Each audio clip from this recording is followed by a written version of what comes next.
everybody, welcome to another episode of Living with a Toy Collector with Anna Chaos. And you guys know I am the wife of Tom Chaos from Raging Nerdgasm. And today I really want to talk to you about something I like to call For the Love of Ziploc. Some of you guys know that a couple months ago Tom got very badly hurt in a car accident, if you read his blog, and it practically fractured his foot in half.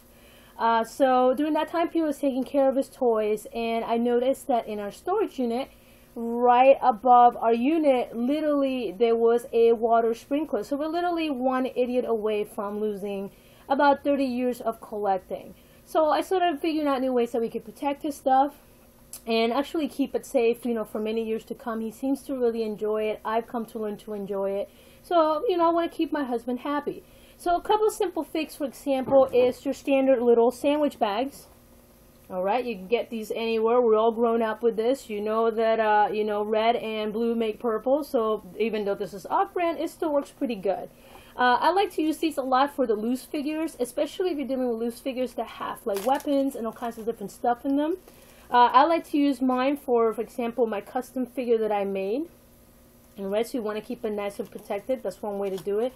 Living in Florida, we have the problem that we constantly deal with bugs, especially silverfish. So if you have anything with cardboard or carded, you might run into the problem that it might be getting eaten away by bugs. The other thing is we also have high humidity, so you'll be dealing with some warping on your cards as well. So I've become a very, very, very loyal fan of resealable plastic bags for my husband's collection.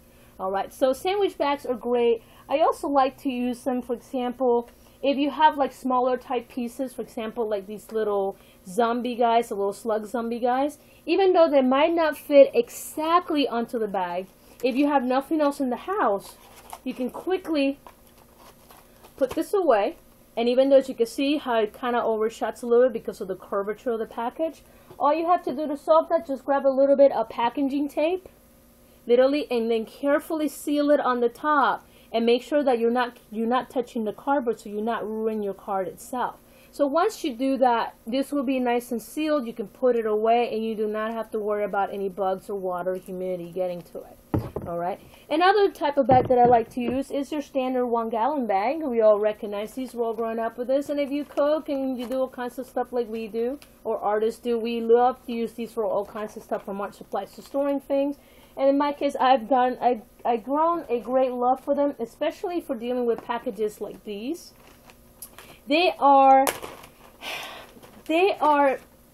too big for the little sandwich bags, but they're a little too small for these. However, I mainly like to protect these on solely sealable bags, because I'm not sure some of you guys have noticed, some of the new packages actually comes with airing holes in the side, and that's mainly done because companies, when they produce these items have a very, very big smell of plastic, so this is how they air them out.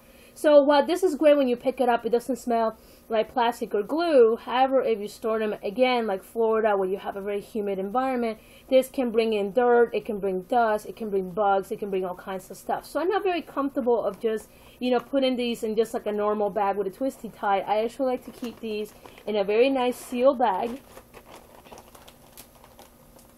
Go ahead and seal this up. And if you're one of the people like me and Tom who unfortunately had the mishap of having a water heater break in your house or apartment, you know how terrifying that is when you have your collection hanging on the wall. So I kind of like this because it's very heavy plastic. It displays pretty good, and on top of that, you can actually pin it right here instead of pinning it right to the card if there's no hole for it or place to hang it. And then it still looks really nice, and it's nice and protected from anything that could happen in your living space. Alright? Another one that I really like to use, and I was very surprised that I found these, is, believe it or not, bread bags. Alright? For a while there, I was having a hard time finding anything bigger than the 1-gallon bags, especially for those cards that were just a little bit bigger than the bag itself. So luckily I came across bread bags. They are fantastic, and here's a great example of how to use those bread bags. This is a Legend of Dragoon figure. This is Dart.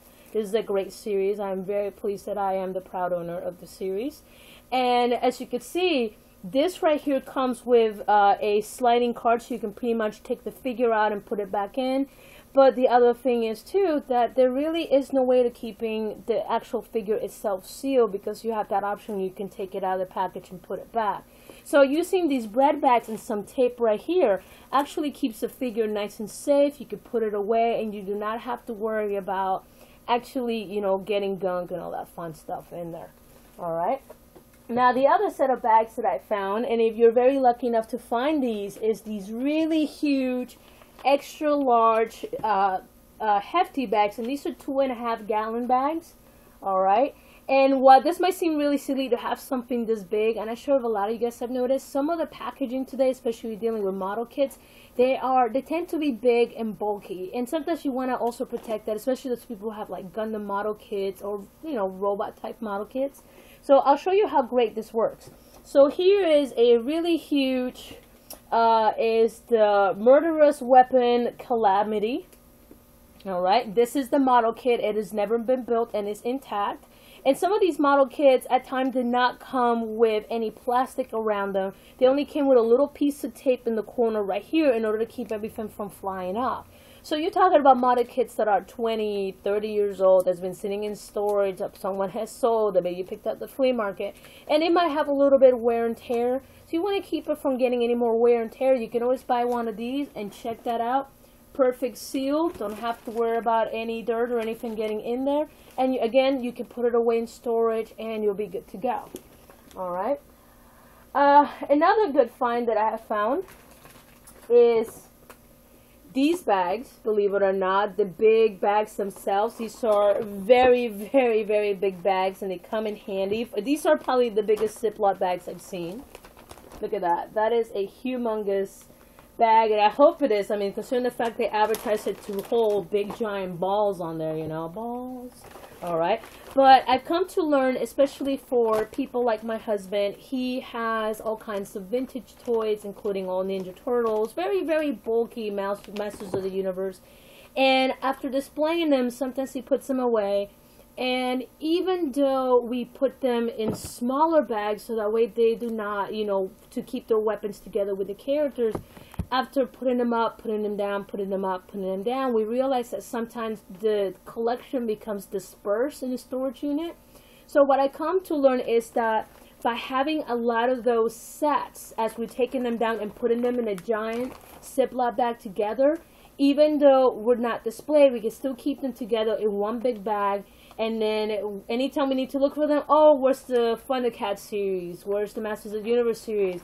Oh look, and they're all in the same bag, and they also fit in a tote. So if you like to use totes, you can pull out all the air out of it, and you can, it's just like throwing them in there anyway.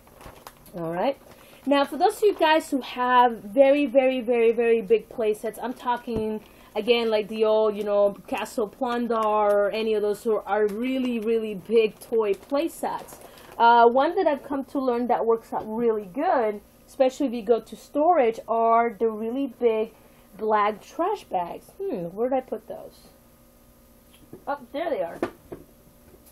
These are the really big trash bags, okay? They're 39 gallons. They're mainly used for actual, you know, lawn type care. But believe it or not, especially when you're taking stuff to storage, it's not being displayed. So even though they're black, you know, you got black bags, you cannot see them through them. If all you're trying to do is protect them in storage, these are perfect. I've come to learn they fit probably even the biggest play set I've ever seen. Unless you're talking about the USS flag, that thing is just humongous. But yeah, so this fit a lot of those play sets. You can quickly cover it. You can either tie it, or you can use, once again, the packaging tape and carefully wrap it, so that way it will be airtight and seal tight, and you will have no bugs and humidity or anything getting in there. So anyway, I hope you guys enjoyed this episode of Living with a Toy Collector, and hopefully some of you guys grab some tips. And like, again, this is coming from a collector's wife, not a collector, but you know, trying to help everybody in the community, and I hope you guys liked the video. Bye bye.